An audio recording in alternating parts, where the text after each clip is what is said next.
আসসালামু আলাইকুম রহমতুল্লাহি বারাকাতুহু। বন্ধুরা বান্ধবীরা আপনারা সবাই কেমন আছেন? আলহামদুলিল্লাহ আমি আল্লাহর রহমতে ভালো আছি। তো আজকে আমি চলে আসলাম আবার রান্নাবান্না নিয়ে। আজকে কি রান্না করতেছি দেখেন। আমি আদা রসুন ব্লেন্ড করা ছিল না, তাই আমি আমার ছেঁচনিতে ছেঁচে নিলাম কিছু। আজকে আমি বিরিয়ানি রান্না করব। এগুলা কি চাউল দেখছেন? বাসমতি চাউল। এগুলা বাসমতি চাউল দিয়ে আমি কাচ্চি বিরিয়ানি রান্না করব। এগুলা হয়েছে খাসির মাংস।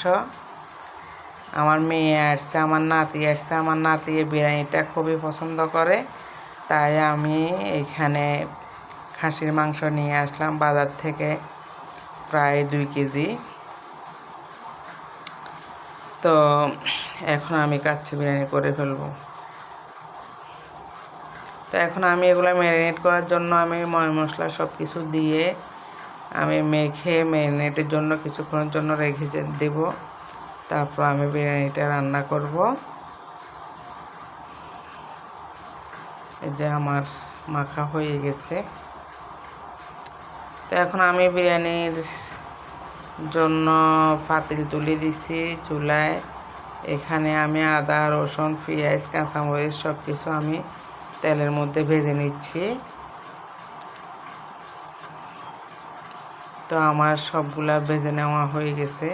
এখানে আমি একটু টমেটো সস দিব, যেহেতু এখন টমেটোর দামটা বেশি, তাই আমি টমেটো সস কিছু রেখে দিছিলাম ফ্রিজে। সবগুলা যদিও বা আমি খেয়ে ফেলছি, আমি প্রায় 5-6 বয়ম টমেটো সস বানাই রাখছিলাম, কিন্তু সবগুলা খাওয়া শেষ। একটা বয়ম ছিল, ওটা আমি আমার মেয়ে আসবে শুনে ওটা রেখে দিছি, ওটা আমি আর খাইনি।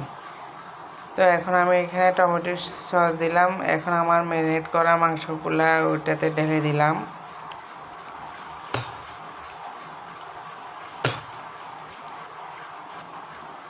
এই যে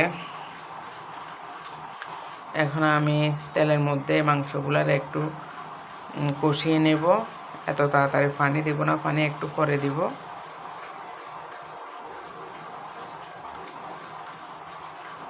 তো এইদিকে আমি পাতিল বসাই দিলাম। আমার চাউলগুলা এখানে দিয়ে দিলাম, তেলে ভেজে নিচ্ছি আমার চাউলগুলাকে। আমি এখানে মাংসের মধ্যে আলাদা কোনো মশলা দিই না, যেহেতু বিরিয়ানি মশলা দিছি আর আমার হাতে বানানো মশলা ছিল, তাই আমি মাংসের মধ্যে আলাদা কোনো মশলা দিই নাই। তো আমার এগুলা দিয়ে রান্না শেষ। তো অবশেষে আমি চাউলের মধ্যে মাংসগুলো ঢেলে দিলাম। এখন আমি চাউল মাংস সবগুলা মিক্সার করে নিয়েছি।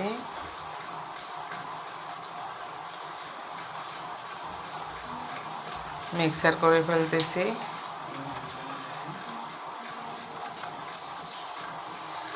চাউল থেকে মাংসটা বেশি, কারণ চাউল হয়েছে আপনার 3 পট, আমার মাংস প্রায় 1.5 কেজির মতো দিয়ে দিছি। যেহেতু খাবে বলছে নাতি, সেহেতু ভালো করে খাবে, এই জন্য আমি বেশি করে মাংস দিয়ে দিছি। তো এখন আমার গরম করা পানি ছিল, আমি ওই পানিগুলো অ্যাড করলাম। এখন আমার মিক্সার করতেছি।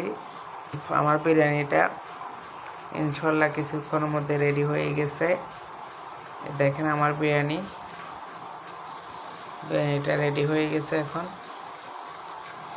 এবার খাওয়ার পালা। তো আমরা চলে আসছি খাইতে, আলহামদুলিল্লাহ।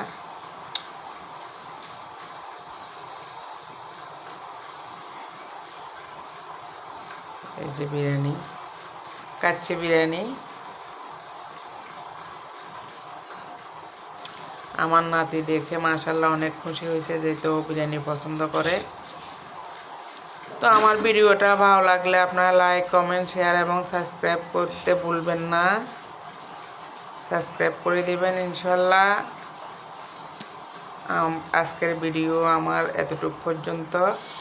নেক্সট টাইমে আবার কথা হবে। আল্লাহ হাফেজ। আসসালামু আলাইকুম রহমতুল্লাহি ওয়া বারাকাতুহু।